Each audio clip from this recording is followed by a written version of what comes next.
G'day guys, and welcome back to RestoHub. In this episode, we're messing around with the aluminium tube and we're making some intercooler piping. Stick around. Alright, and we're back for another episode. You might recall in the last episode we were welding up the intercooler, specifically the 90-degree elbows and the plasma clamp ferrules onto those 90s. So that cooler is bolted up in place, and what we're going to be doing today is actually making up some intercooler piping, so from cooler up to the Plazmaman plenum, and then of course cooler up to the turbo on that side. So before we get onto that, a couple of things I need to do is of course bolt up the plenum, the turbo manifold, the turbo and the auto bolted up into the car, so the angle of the engine is sitting at the right position, and when we go to make the cooler piping there's no dramas. Alright, let's get the transmission in first and we'll go from there. Alright, and with the power of editing, 3 seconds later we have a transmission installed. Well, 3 seconds for you, about 45 minutes for me. I made a bit of a cheeky joke last episode that I was waiting for a mate to come and help me install this. So luckily my neighbour Ryan gave me a chop out and came out and helped me get this up there. So Ryan's been a star of another episode as well in one of the previous undercarriage episodes. I'll pop a link to that as well. Anyway, let's get the 6-boost manifold, the Plazmaman plenum all bolted in so we can start up our intercooler piping. Alright, see you in a bit.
And here she is in all her glory. Plazmaman bolted up, 6 boost and turbo bolted up. So it's a G42 1450,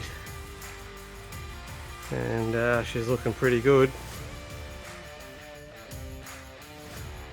Problem we might have is that turbo is sitting a little high. Now I don't know if it's going to foul the bonnet or not, but extra step in the road.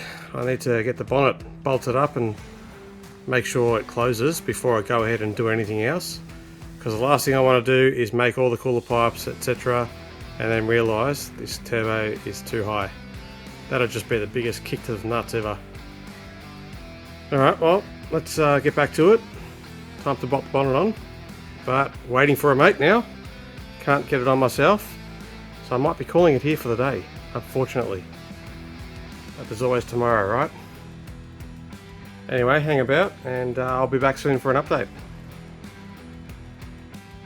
Alright, we're going to continue on. Executive decision made. I'm going to make up this cold side intercooler pipe and ignore the plastic. It's just keeping everything dust free, but that side, we'll worry about that when I get the bonnet on. But as you can see, I do have the ferrules sitting there, and this side actually has a alignment tool bolted on. And I've got another one on this side here, but I thought I'd show you what it looks like. It's basically a plastic printed part and you can see the two ferrules with a bit of clearance there. So these tools basically give you that clearance that you need to run in service, so the pipes are not hard up against each other, because the plasma clamps do actually allow a bit of movement. So yeah, you do need that minute amount of clearance. It's a couple of millimeters there, but effectively just close it over and do up a bolt, and it holds it nice and tight. So as I put these ferrules on, the gap's getting shorter, and there are a couple of nice angles there that I'm going to have to deal with. So fingers crossed it's not a pain in the rear end, but we'll see how we go. Alright, hang about, and I'll bring you guys back soon for an update.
Alright, here we are. After quite a bit of mucking around with quite a few aluminium pie cuts of different sizes and shapes, I've got the cold side cooler pipe nicely dummied up and held together by some masking tape. So what I need to do now is give it all a clean up, so all the cut edges, run them through the sander, and just clean up all the edges, give it an acetone wipe, and then of course wire brush it down and tack it together and make sure it does still bolt back up the way you see it now before I fully weld it. Alright, let's get this thing cleaned up and tacked together. Alright, here we are. I went ahead and welded that intercooler pipe up. As you can see, I still need to weld up the ferrules to the pipe. I just wanted to make sure it still fit after I fully welded it out, because I knew it would move a little bit, and it did a smidgen, but not enough to distort it to the point where it wouldn't bolt up anymore. So as you can see, I do have the plasma clamps bolted up. How good do they look? Anyway, cold side 95% done. So I'm going to go ahead and weld up the ferrules now, and we'll call this side just about done. But once it's welded up, I'll bring you guys back for a final update on this side, and then we'll move on to the other side. And as you know, we've got some dramas on that side with the turbo hype, but I think I might have a solution. Alright, hang about and we'll give you an update in a sec. So here we are, all looking nice.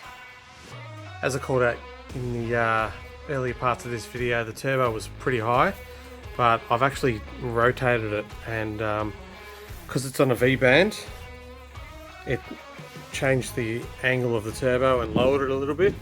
So pretty close to, I think, fitting.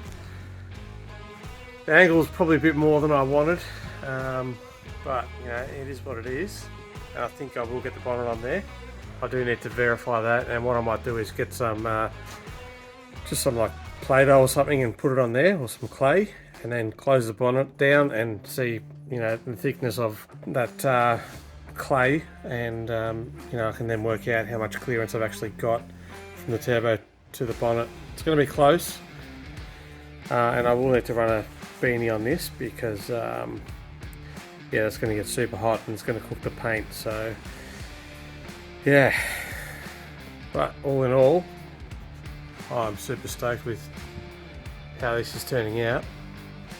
So it's going to be an interesting cooler pipe on this side. I need to sort of come down and swoop it up, so it's going to be some really complex angles to work with, but yeah, I'll just do some pie cuts and yeah, weld it up. Plenty of room for a dump pipe. Like, I'm tempted to run a 4-inch. Plan was to run a 3.5 inch, but there's absolutely room for a 4, so we'll see how I go and what I decide. But this is where we're at.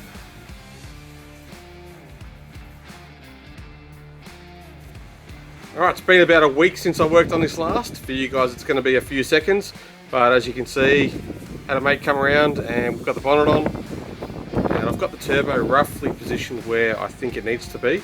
I've managed to squeeze my hand up through there with the bonnet closed and measure with my fingers, of course, just to see what sort of gap I've got, and I do have sort of finger width gap from turbo up to the bonnet.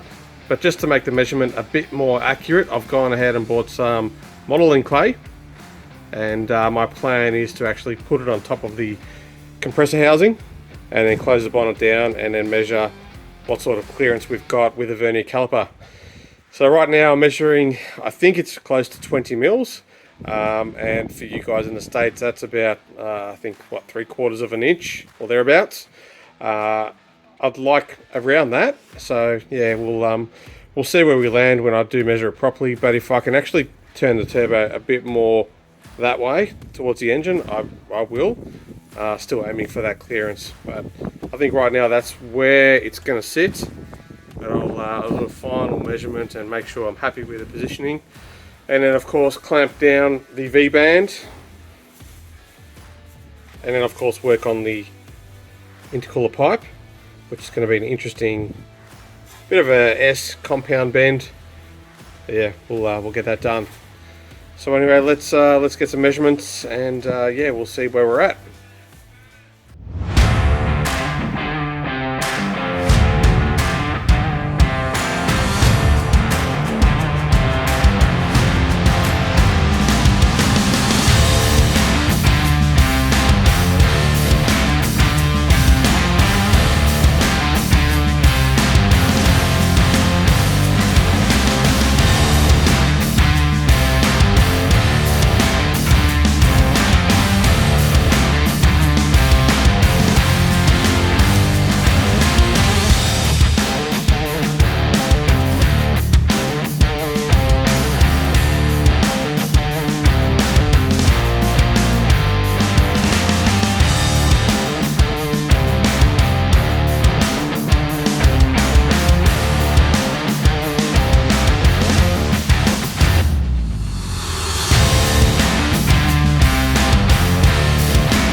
So as you saw on the time lapse, I did this measurement a couple of times from rotating the turbo and also the compressor housing, just to get the best possible clearance in terms of the angle and the positioning of the turbo, and of course where I'm happy with it. So there's a few things to consider from just the aesthetics look. I didn't want this thing, you know, too far one way. So I think that's sort of balanced. And then the compressor housing, making sure that the angle of the outlet of the turbo is at, you know, fairly close of a range to make a nice intercooler pipe. It is going to be a bit of a complex bend to make, so going down and then swooping back up and into the cooler, but I think I can do it fairly easily with some pie cuts. well, easily is not the right word, it's probably just more of a bit of mucking around. But yeah, fairly happy with that. So what I'll do now is I'll go ahead and lock in the V-band that holds the turbo to the turbo manifold, and that should lock this thing in place. And then we can go ahead and make that cooler pipe, finish welding up that side. So I just need to weld that cooler pipe on to the ferrules, and that's done. And yeah, we'll probably leave it here after that, but there's still quite a bit of work to go. And then we'll talk about what the next steps are at the end of the episode. Anyway, hang about and I'll keep you updated as I'm traveling along. So I've been messing around with the intercooler pipe from the turbo side. I actually cheated and had a little bit of pie cut done and tacked together, so I'm sort of using that to see where it is. It's not the prettiest in terms of angles, but I think it's going to have to do. I've also bolted on the timing cover and a power steering delete, which also acts as a tensioner, just to see how far I can bring the turbo. And as you can see, it's very close, but the belt actually wraps around and goes down around the water pump and then down to the alternator. So I think clearance wise I'm okay there. Maybe if anything I might go 5mm that way, but that's pretty close to where I might leave it. Can't see any reason why I can't have it that close right now, but you never know, something might pop into my mind. So yeah, still working on this, but I don't think I'm going to get done for this episode. What I need to do now is actually just sort of roughly work out where the dump pipe is going to go, because I need to order that this week, given that we are coming into Christmas. I'd like to have all the pipe work here so I can get that fabricated, and that'll likely be the next episode.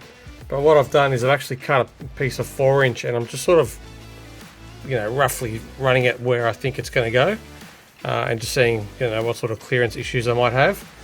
So what I actually still need to do is bolt in the brake booster and master cylinder, and of course the steering box down there.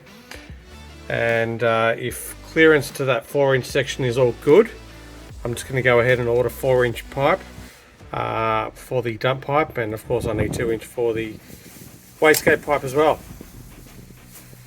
So with that said, I think I might leave it here for this episode, and next one we'll certainly pick up this cooler pipe, welding together that piece there, or well, really welding the cooler pipe onto the plasma clamp ferrules, because that is pretty much done. And probably making a start on a dump and wastegate pipe as well. So anyway, that's what we'll do on the next episode. For this one, let's just call it here. I think I've got enough content to drop an episode to you guys to at least keep you busy and you know, watching some vids that are coming out of the RestoHub garage. But with that said, let's call it. If you got any questions or comments, love to hear them. Throw them in the comments section below. Even just say g'day. Love to know that you're enjoying this video and you're actually up to this part. It means you've watched the whole thing. And if you're not subscribed, go ahead and hit that subscribe button and hit the notification bell as well. And finally, please hit that like button. It absolutely helps this channel grow. Alright, let's leave it there. See you on the next one.